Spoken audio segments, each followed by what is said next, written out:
അസ്സലാമു അലൈക്കും. റസിയാസ് ഫുഡ് പാർലറിലേക്ക് എല്ലാവർക്കും സ്വാഗതം. ഞാൻ ഇന്നൊരു സ്വീറ്റ് ഉണ്ടാക്കാൻ പോവുകയാണ്. പാൽക്കോവ പോലെ സോഫ്റ്റ് ആയിട്ടുള്ള ഒരു സ്വീറ്റ്. അതിനാവശ്യമായ നെയ്യ് ഒഴിച്ച് 2 സ്പൂൺ നെയ്യ്, 1 ബൗൾ കടലമാവ് ഇട്ട് നല്ലതുപോലെ ഇളക്കി കൊടുക്കണം.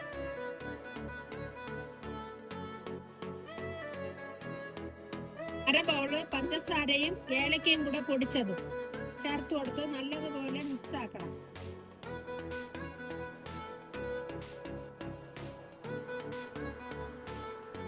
അതിലോട്ട് 1/2 ഗ്ലാസ് പാലും കൂടെ ഒഴിച്ച് നല്ലതുപോലെ കൈ വിടാതെ ഇളക്കി കൊടുക്കണം.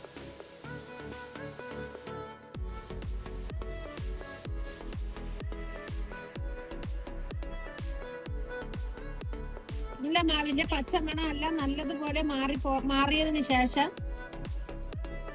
ഒരു ബൗളിലോട്ട് മാറ്റണം.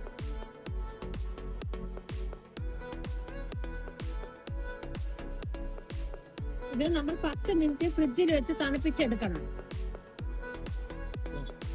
10 മിനിറ്റിന് ശേഷം നമ്മൾ എടുത്ത് നോക്കിയപ്പം എല്ലാം നല്ലതുപോലെ റെഡി ആയിട്ടുണ്ട്.